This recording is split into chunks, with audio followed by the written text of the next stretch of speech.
Hi, everyone. I'm Scott Register, VP of Security Solutions here at Keysight. Thank you for joining us for our panel discussion today, where we will be discussing the multi-front war, mitigating cyber risk and maximizing security. Quick administrative note, we will be taking live questions, so feel free to type those into your chat window and we will get to them as quickly as we can. And so joining us today are Ali, Tim, and Matt, and we will just work our way around the room in that order. I'll ask everyone to please introduce themselves. Ali, let's start with you. Thanks, Scott. Hi, everyone. Ali Pan, Senior Vice President with Marsh Advisory. I help run the team that has the remit for all cybersecurity consulting for Marsh. Tim? Hi, everyone. I'm Tim Davey. I'm a cybersecurity specialist at Munich Re, who's a global reinsurer. A long-time security practitioner, and I work with our underwriters and our actuaries globally to build risk management products from everything from private lines, so personal insurance, SME to large single risks, and also some cyber warranty solutions for emerging technologies like IoT. Over to you, Matt. Thanks. My name is Matt Bailey. I'm with American Electric Power here in Columbus, Ohio. Enterprise cybersecurity infrastructure team member, primarily working with network visibility. Thanks. Great. All right. So thanks everyone for joining us today on the panel. And Matt, we'll start with you. 2020, interesting year, definitely one for the for the record books. So, what do you think if we could rewind the clock 2 years? What do you think we collectively would and could have done differently 2 years ago if we knew that 2020 was going to be what it turned out to be? What do you think that, your own experience and kind of the IT world in general, what do you think we could have done differently or better if we had that gift of foresight? Wow, that's a big one. Proactively, we were looking to go more remote at the time, but wasn't as robust. So that kind of caught up with a lot of us at the time, I believe. So are there specific things you think, like looking back, that you would have like specifically done differently to be ready? I mean, is it when you say, is it capacity? Is it scalable authentication? What kind of things do you think would have really made a difference?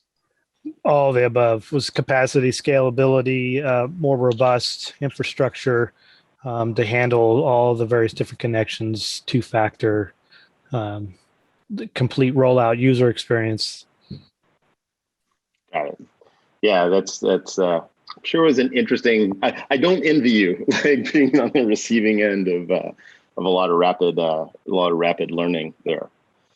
Tim, what do you think kind of the IT world would have done differently? And when you look at your clients, what experiences do you see? Yeah, thanks, Scott. I don't think anyone could really have prepared enough really for 2020 and what COVID brought and the challenges that all IT organizations face. I think I'm quite glad and quite thankful for all the IT administrators out there for how they mobilized and got remote access and changed the way we work. And I think that reflects across many organizations that we see. And looking forward now as we're coming to the other side of things, we're really seeing that digitalization journey that we always talk about. It's always the big buzzword of moving things into the cloud and adopting these new technologies. We're going to see that continue to rapidly advance. It's a wake-up call for some organizations, but also from a risks perspective, we've got to reflect back on that change of posture and what risks are we now having to address or retro address as we move forward, as we've now started to open up the organizational structures. So I'm trying to make sure I understand. So would you say then, with some obvious exceptions, that from an IT perspective, maybe that there were some positives to this experience, that it helped us to accelerate some things that we really needed to be doing anyway in terms of transformation? I think certainly so. I mean, you could almost say that there is the opportunity here for many organizations to to actually make those long-term architectural changes that maybe they've been putting off for a while. You know, the cloud adoption, the scalability, the remote working that Matt talked about. You know, many organizations probably were hesitant to make those changes because of operational requirements or other business factors. Whereas now there's an opportunity because there's almost a urgent need to have that in place. Now that need is starting to maybe relax a little bit, maybe they can move to sort of a more structured approach. Right, and it probably helped somewhat in just getting funding for some of those programs, right? Because that's always part of the challenge is, oh, we really want to do this, but we have this other requirement. Well, suddenly there were some of these things really were pressing business critical requirements, so moving them to the top of the list probably did not hurt. Ali, from your perspective, if we were all given the gift of foresight 2 years ago, what do you think we could have all done better, done differently? We probably all would have been washing our hands way more, much earlier, listening to whatever our kindergarten teachers told us about hand hygiene. But I think, when I think about what Tim and Matt are talking about, to me, it wraps up into, digitalization, all of those advanced capabilities. It's part of innovation, right? And what I think I hear from what Tim and Matt are saying, and we're hearing it from our clients too, it's the sense of, are exogenous forces making you innovate, or are you doing the innovation yourself? And what ends up happening is what we learned in 2020 is if you wait to be the innovator and you let those external forces be the impetus where you have no choice but to catch up, right? Then, and to bring it back to security, then what happens is you're on your back foot, you're on your heels already with innovation, A. And then obviously, security is going to be the second step, right? Because you're so busy rolling out the new technologies. Security is the second thing that you have to think of because you just got to get everybody online. So how do you avoid that? How do you avoid being on your heels doubly so? And that's by always asking yourselves and your organizations, what is it that you can do to be at the forefront of change, right? What is that new capability? What is the new way of work? What is the new way to access talent? All of those things that Matt and Tim are talking about, those are things that organizations should have been thinking about long before COVID. And had they, then they probably would have found themselves in a much better position going into the pandemic and then through the pandemic.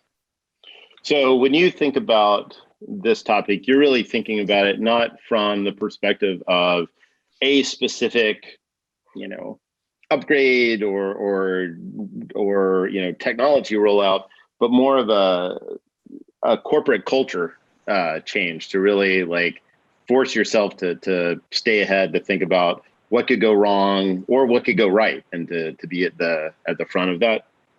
That makes sense. I like that. It's not sort of a silver bullet answer. It's the way you think about problems sort of answer. Yeah. It's linking, it's kind of having a strategy, right? It's being purposeful in where you want to go and taking those deliberate steps and not being the victim of circumstance. Got it. Okay. It's sort of tying into our next question, and we'll start with you since we're here. Speaking of being the victim of a circumstance, ransomware has become sort of the scourge of IT security, right? Whether people are simply encrypting your information and maybe giving it back in exchange for a ransom, or arguably worse, stealing and then leaking your information, and possibly both. If someone finds out that, you wake up tomorrow morning, you find out you're the subject, your enterprise is the subject of a ransomware attack, what do you recommend? What's the first thing someone should do when they gain that realization, when they realize, oh, wow, this is happening to me? First, hopefully there was a plan in place, right? So, and we know this from insert any of the major cybersecurity control frameworks or maturity guidelines, right? Like, is it NIST? Is it ISO? Is it, CIS 20? Is it the 7 different versions of NIST that you can use, all of the sort of standardized, these are best practices, all speak to have an incident plan in place. And in part of that, of course, is have a chapter that's devoted to ransomware. Because as we know, in cybersecurity, there's sort of like the broad incident response. And then with ransomware, there's a couple of additional ones, including the regulatory guidelines around not accidentally or purposely, hopefully not purposely, accidentally giving money to sanctioned organizations, the Department of Treasury, especially the U.S. organization. I think that the fingers crossed, right? Speaking of not being a victim, you have that plan in place. And then it's following that playbook, because that playbook ideally has been exercised, is embedded, it's been annually at a minimum, if not quarterly reviewed based on the latest regulatory guidelines. I think Tim and I are going to be on the same page that says, like, talk to your external risk management organizations that support you, whether that's your insurance broker that helped you pick up cyber insurance or your insurance carrier. And then ideally, as part of that playbook, you've got all of those partners in place lined up, either on retainer or having established those relationships of who you can call to, because those are the experts, right? The firms in the world that do the forensic studies, the firms in the world that help you navigate the trickiness of handling the ransom demand and the ransom payment, informing your carriers to make sure that everything that you need, the paperwork you need for your claim, informing the regulatory bodies, depending on what form of malware it takes, right? All of this, though, at the end of the day, everything that I'm describing, those are all steps that should have been baked out in a really well thought out, well exercised, well tested playbook. And then it takes some of the fear out. It's going to be a disaster. People are going to lose sleep for the first 2 weeks. That's going to happen. But at least the first 72 hours, nobody's running around like a chicken, because you've got a plan, and all you have to do is pull that binder off the page, off the shelf, and go, okay, let's go through what we have exercised, what we've trained on, what we all know where our steps need to be. Got it. Okay. Matt, I think the rest of us are very lucky that we can consider some of these things in the abstract, like, ransomware attacks. What about, what are your thoughts, like from your, kind of experience in the trenches? How front of mind is, like, our ransomware attacks specifically? I think they get lots of headline coverage, but is this something that, you specifically spend like a lot of time thinking about? And if you don't mind, can you share some of the steps you've taken to be prepared if that kind of thing were to happen? We all talk and think about it. We hope it never happens to us. But in an event that something does come down, the plan is to first we try to limit the connection to, we'll say, the internet or to the network, and then do a quick assessment on if there's any lateral movement or any kind of activity that's kind of abnormal to the day-to-day.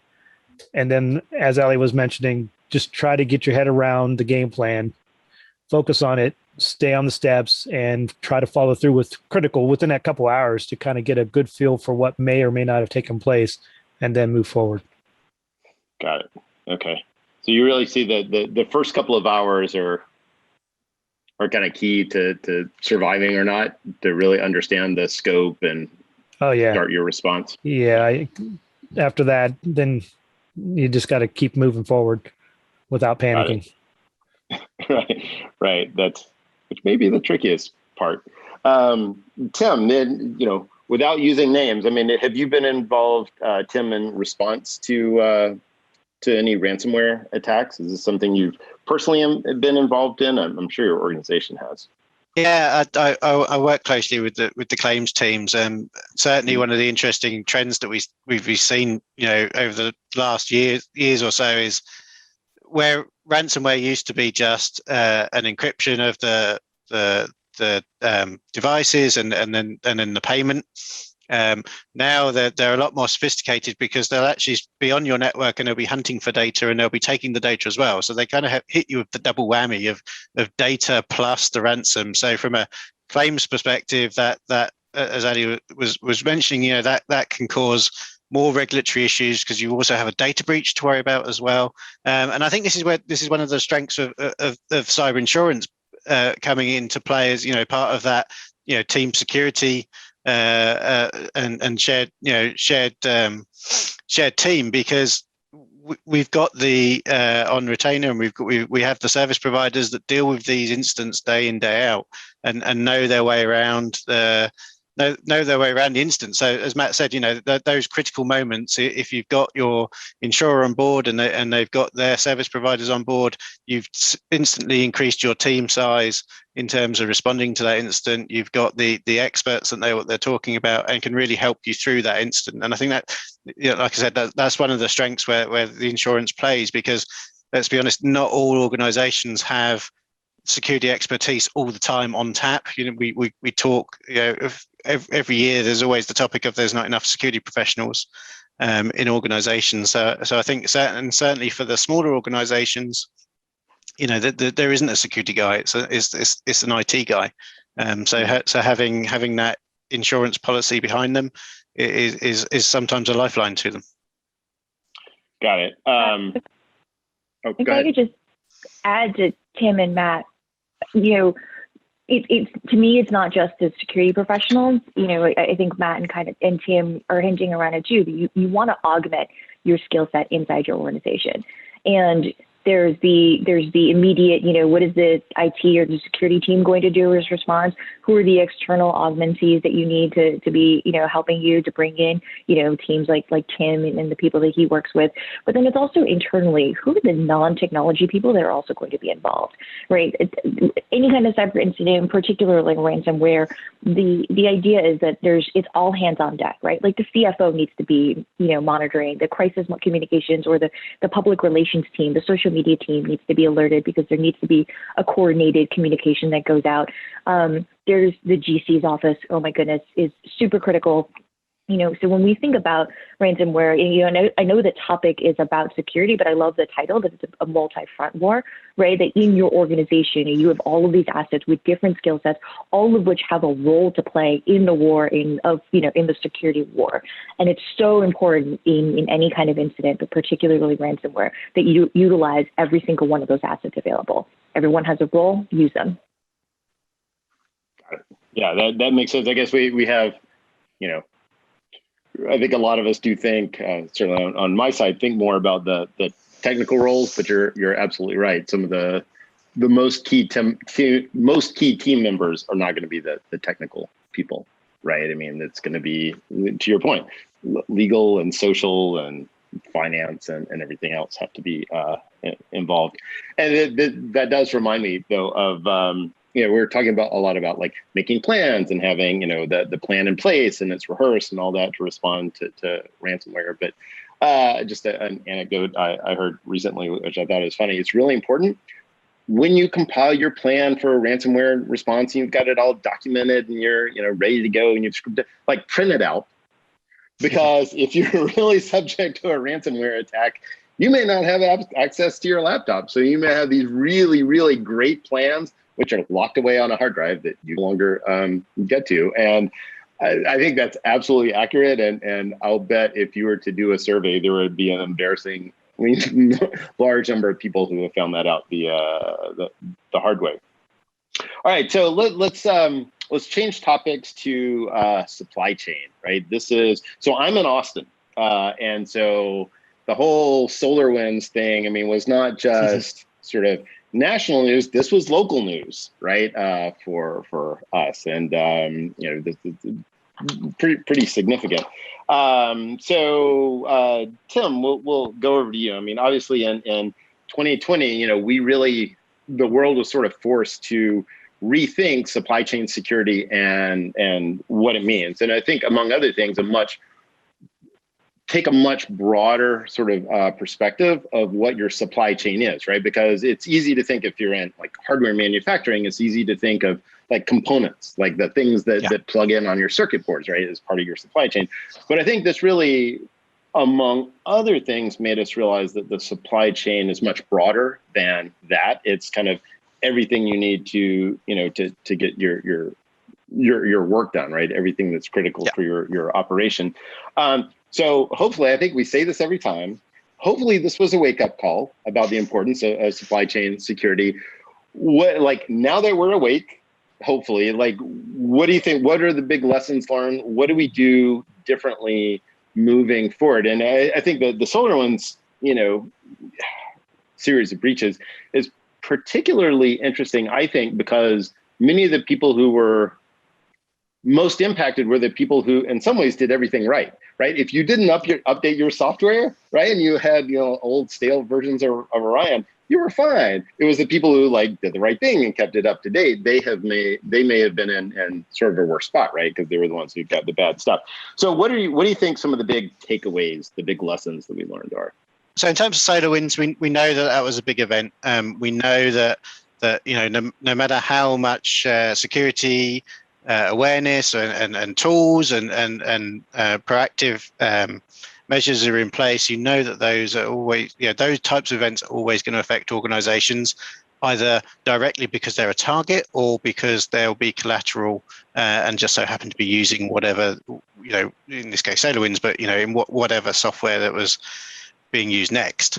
I think for me, the big thing, and we talked about it earlier when we talked about digitalization, is from a supply chain perspective, we really need to know where our digital assets are.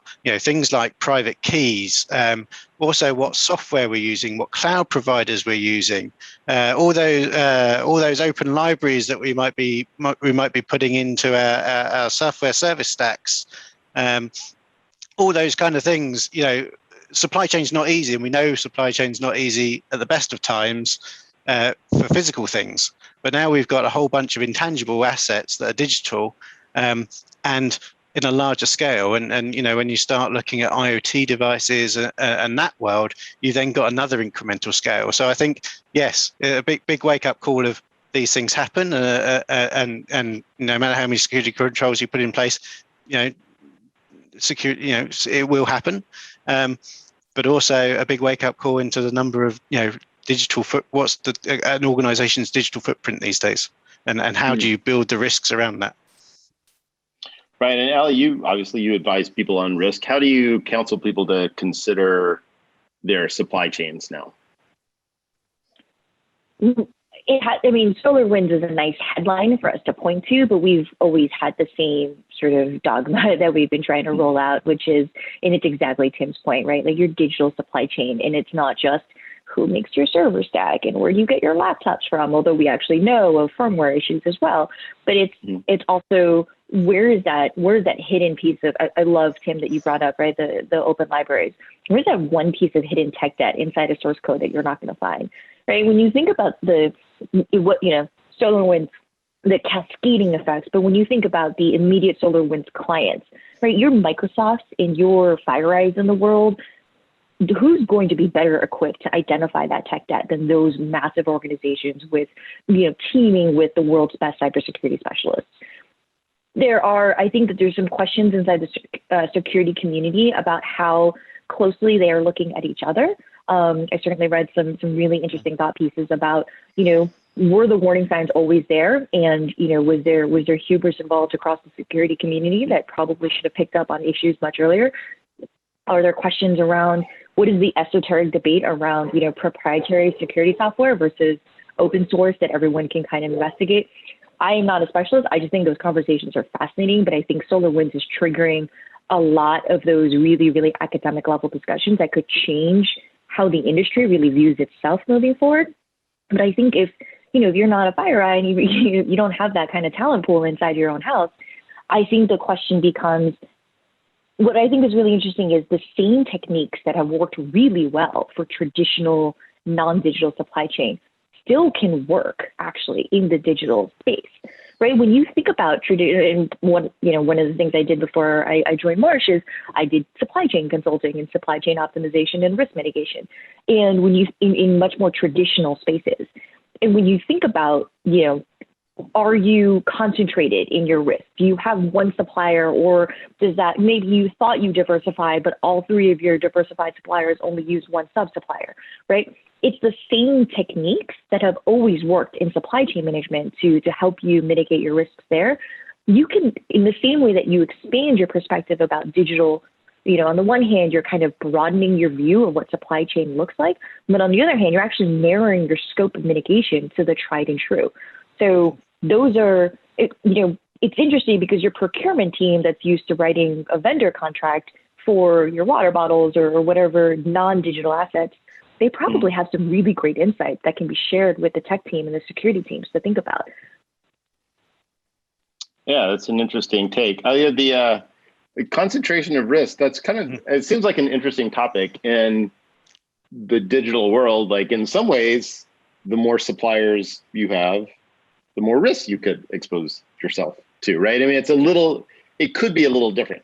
This is not my field of expertise, clearly, but I just said it would be interesting to look into like what's the same and like where can you really benefit and where are the places that you need to really be aware of like differences. You know, you're right, between like hardware supply and having redundancy and you know, thing like software components, let's say as an example, or like software on your network. I know a lot of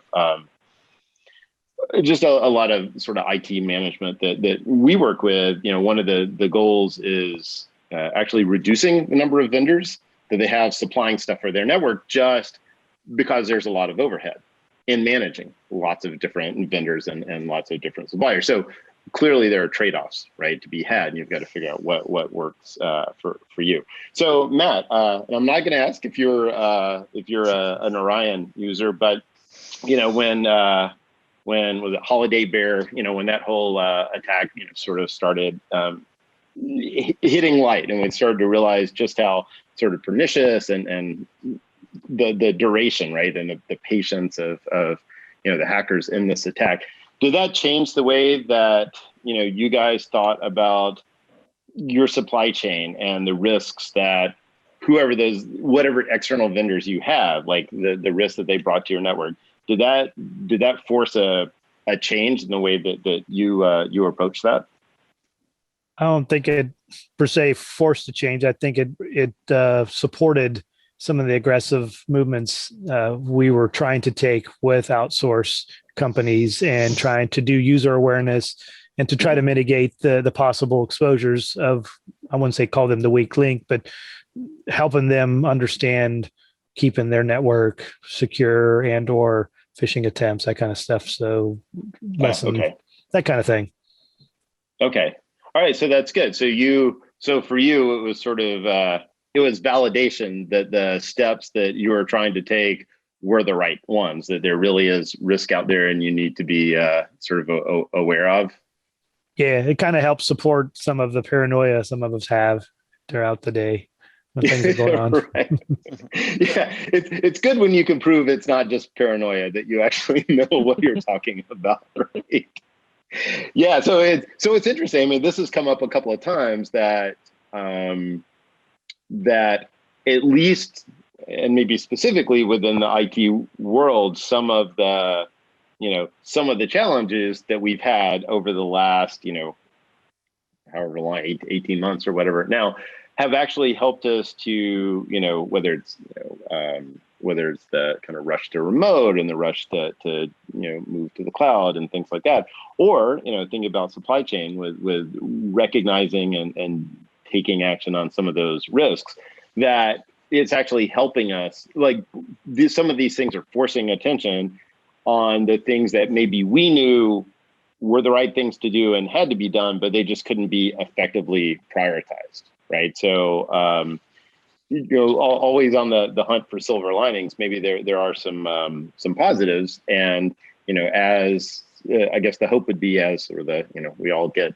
back to normal, whatever that is, that we can you know, we can take some of those lessons with us and continue that momentum. You know, like Tim and I were talking before the call about, you know, sort of the impact of like the, you know, now that we've been working from home largely, maybe we don't have to go back to the office every single day. And so maybe, you know, traffic congestion and commuting and things like that are actually going to be better as part of this, because the world has figured out how to support remote users and you know, how to manage time and all of that stuff, even when people are remote. And that's not necessarily a bad thing.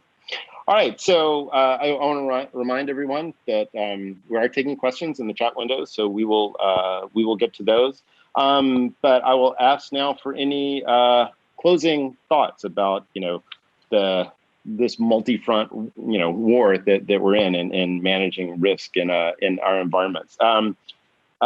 Tim, we'll start with you. Any closing thoughts for the audience or fellow panelists here?